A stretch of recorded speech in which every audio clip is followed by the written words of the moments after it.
Greenwich Village saw a surge in population in the 1960s, as rebellious writers, political students, and LGBT folk came to stay. With the rising queer population, the Mafia saw a window of opportunity.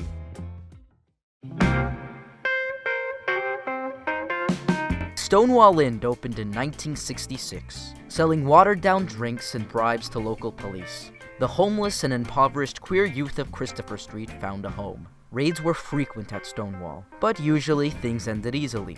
Bribes were given, and everything went back to normal. But this night was somehow different. The police would usually round up the patrons, taking those who were feminine presenting and asking for their IDs. But the patrons refused. As resistant patrons were rounded up into police vehicles, one lesbian drag king physically resisted the police. Her name was Stormy DeLarvery. Shouting, "Somebody do something!" A crowd of 100 people were gathered outside, and tension rose in the air. Suddenly, violence broke out.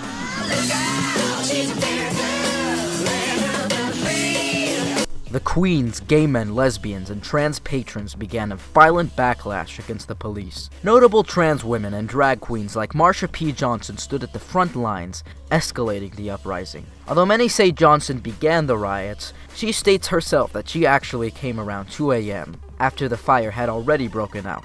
Despite this, the riots were a collaborative and spontaneous effort that were transformed by the activism of organizations. Marsha P. Johnson is an almost legendary figure to be revered, and her contributions to the riot are one of her many accomplishments. As the night continued, kick lines formed, singing "We Are the Stonewall Girls."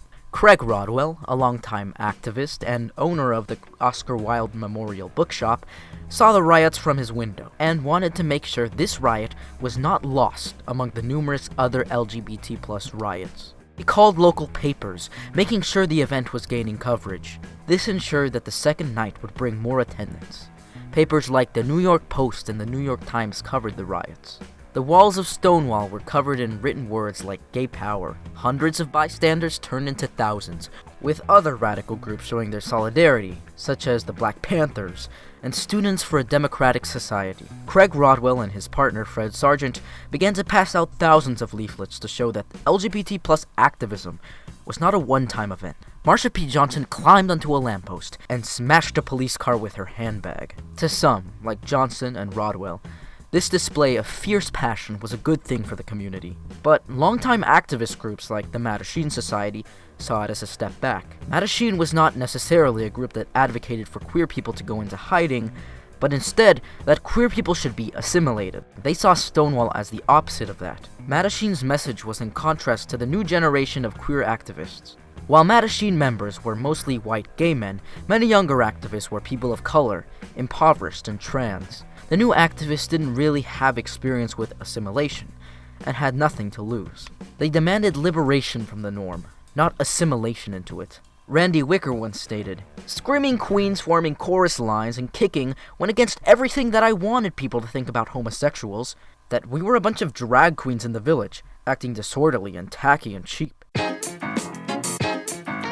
The Gay Liberation Front was an immediate response to Stonewall. Although one riot was enough to bring attention, many activists saw the need for further organization. The front was staunchly anti-racist, anti-capitalist, and anti-traditional gender roles. As a part of the drag queen caucus of the Gay Liberation Front, Marsha P. Johnson and her friend, Sylvia Rivera, a Latina trans woman, started the Street Transvestite Action Revolutionaries, or STAR.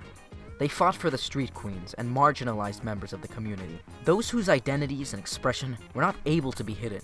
Although Rivera was a street queen herself, she did everything in her power to provide a place of acceptance for those like her.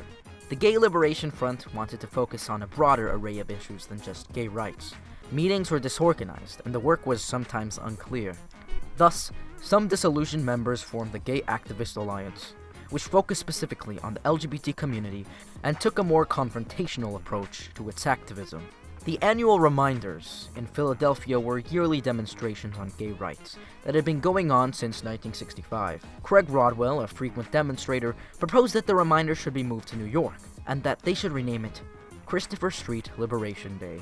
Thus, a march to commemorate Stonewall began on June 28, 1970. The tradition of pride parades began to remember the night of spontaneity that turned into a movement.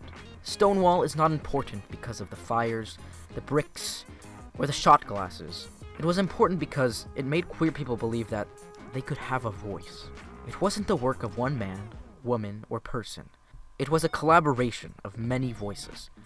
The Mattachine Society had its time as an important part of queer history, but new activists were needed for new generations.